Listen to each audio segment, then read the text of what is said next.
So recently I did a four-wheel drive conversion on this truck. It's a 99 Toyota Tacoma. And the purpose of this video is to show you what is needed, how much it costs, and tell you that it's really possible and easy to do a four-wheel drive conversion on this truck. So first off, I'll just show you the interior. So originally, this is a pre-runner, and this is what originally goes here. And all you got to do is take this off. Underneath it there's a shift plate where there's a spot to cut out on the shift plate that this goes through. And all I had to use was a cutoff wheel and a Dremel. So you don't really need to buy a new shift plate, but you do need to buy the center console and a shift boot. That's all you need for this portion. So right now I'm under the truck, and what you need to do under here is swap out the transmission. So this is a new transmission from a 2000 Tacoma, and so far I just need to shorten the rear drive shaft. I've already got the front drive shaft connected to the differential. That's another thing that you'll need.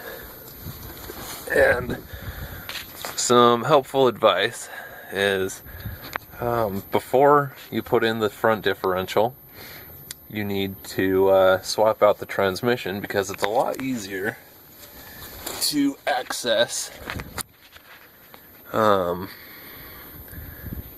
the bolts on the flex plate that connects the torque converter.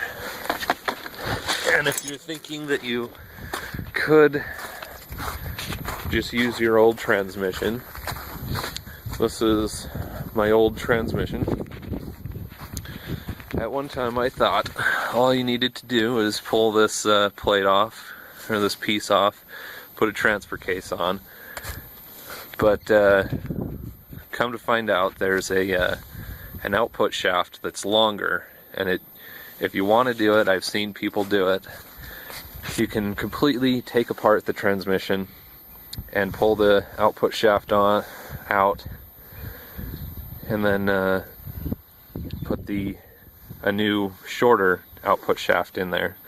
That's a lot of work, and I found that was actually a lot more expensive than just buying a new transmission with the transfer case. Okay, so it didn't really cost that much to do this whole thing.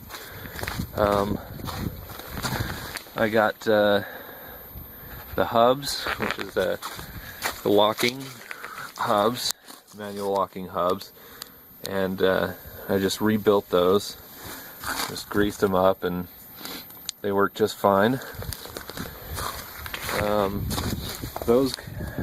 The hubs with the spindle and the CV axle, both sides cost me $300. This differential cost me $160.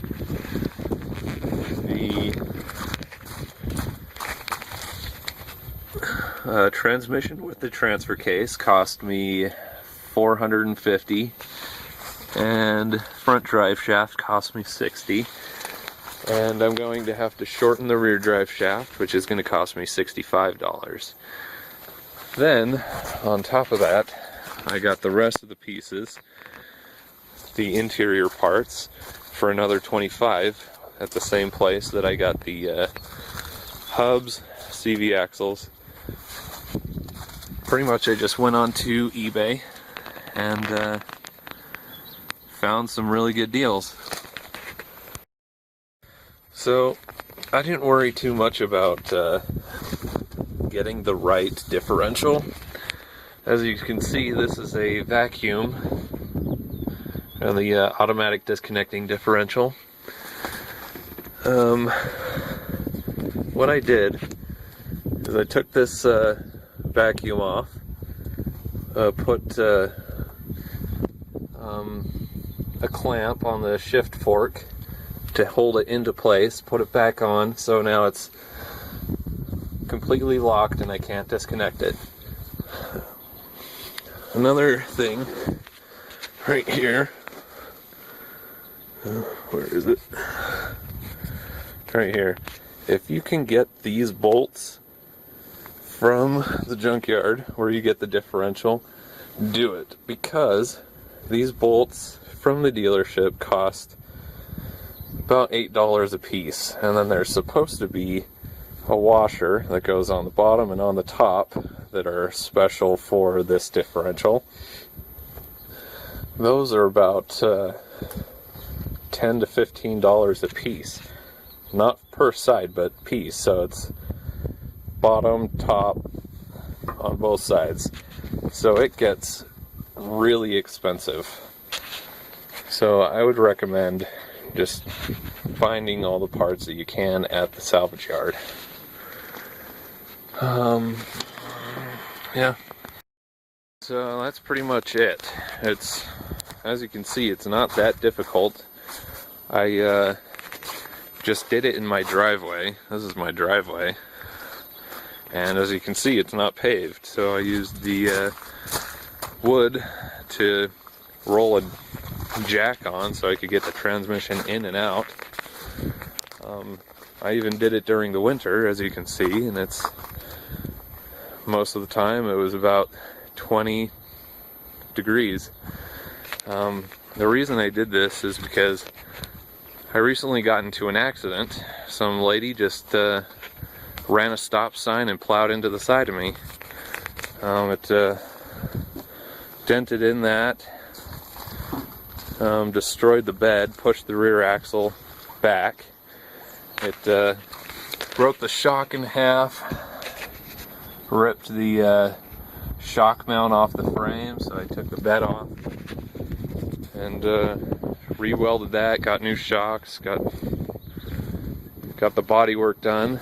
Insurance company gave me close to $6,000 to repair it. So $3,000 of that went towards getting the body work done, and the rest went to tools and four-wheel drive parts. And it worked out quite well.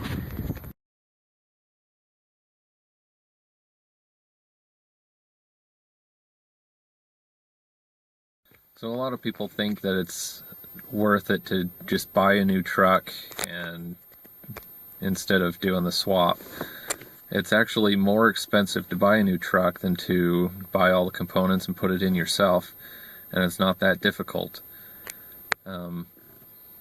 Just some other things that you need to know is the transfer case needs to have the J shifter. It allows it to go into high 2, high 4, and then low 4. I know that 2000 and previous models had the J shift, and it's the SR5 model that you're looking for. The Limiteds came with the push button 4-wheel drive. You want to avoid those ones because you won't be able to put it into 2-wheel drive. There's also a computer down by the kick panel. I'll just take that off, and there's a little computer in there, but I never saw a wires while I had the transmission out. If you could find where those hook up to, then you can probably hook up all the wires, but I don't think it's worth it. That's pretty much it. If you have any questions about the swap and different information, just leave a message and I'll try to answer your questions. So, hope a lot of you do it.